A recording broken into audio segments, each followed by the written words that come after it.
Thank you. Nice to meet you. Morning. Nice to see you. Welcome to Treasury. Yes, thank you. So the first question is going to be, what was the primary objective behind the United States joining this historic coordinated intervention, and was it driven by the concerns over rising U.S. long-term interest rates? Good to be with you. And the reason we did the joint intervention was as a symbol. The U.S. wanted to join with our great Japanese allies to show that we think that the Takaichi government has the right policies that will lead to long-term yen strengthening. And we believe that excess volatility and undue yen strength could hurt indeed the Asia region and the entire global economy. So you briefly mentioned, but could a weaker yen and a stronger dollar have negative consequences for the U.S. economy? Well, we have a strong dollar policy, but when I look back, only good thing about being 63 is I've been in the markets a long time, and I remember the Asian financial crisis in the mid-90s, and one of the triggers for that was substantial yen weakness. So because Japan is such an important country and also a large exporter of capital with large trade flows, large capital flows, it's important for the yen to maintain its value. You have vast knowledge about Japanese economy history, and I would like to ask you about that. I think that the FEMA repo facility has been affected, but do you believe more fundamental changes in Japan's fiscal and monetary policies are still needed? I believe that Abenomics has been a fantastic success. I went to Japan, I believe, first time in 1990. I've been more than 60 times and written extensively on Abenomics and Prime Minister Shinzo Abe. And I believe the past 14 years have been a success.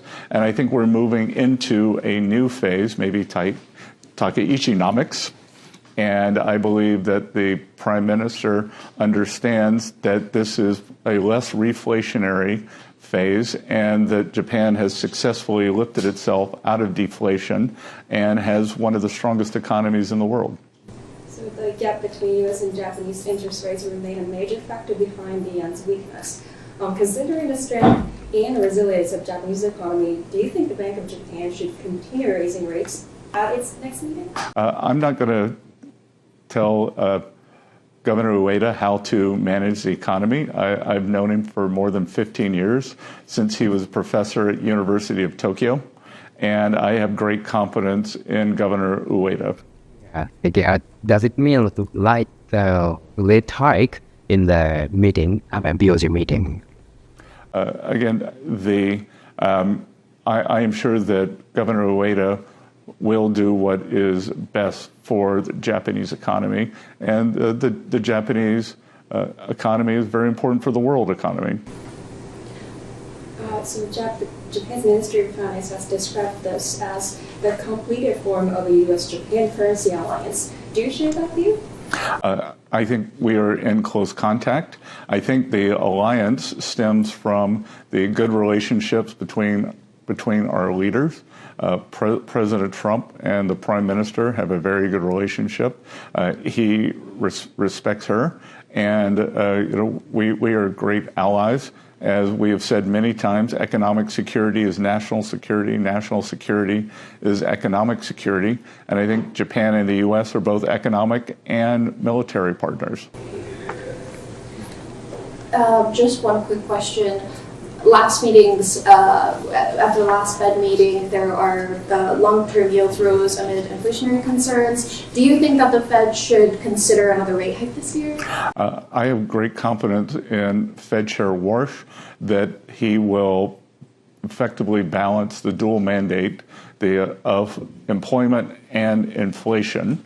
And I do believe that we are seeing, in terms of headline inflation, temporary headline inflation that's generated mostly by the energy shock. And the history of supply side shocks would tell you that they will work their way through the system. What we're seeing is core inflation remains quite under control. So Last really quick question. So even after the coordinated intervention, the yen's rally has remained limited. So what would you like to see from the Japanese Treasury and the Bank of Japan to achieve more fundamental resolve of yen weakness? Intervention is a signaling mechanism, and the U.S. wanted to signal that we have confidence in the Japanese policies, so we will need to see follow-through from the Japanese policies. But I do believe that part of the inflation uptick in Japan was a result of the weak yen and also the energy prices. I think we will get to the other side of the Iranian conflict. Energy will come down, and then as we no longer have excess yen weakness, that will also contribute to inflation coming down, and that Japan and the yen can go into a virtuous cycle. In your view, does the fact that that Japan is one of the largest holders of the U.S. dollar, did that factor in at any point? What I'm more concerned about is the perception that the Japanese economy was overheating, and I think more importantly, for years, the JGB has been a global anchor for interest rates, and any perception that that anchor was being lost would be unhelpful or disorderly for markets.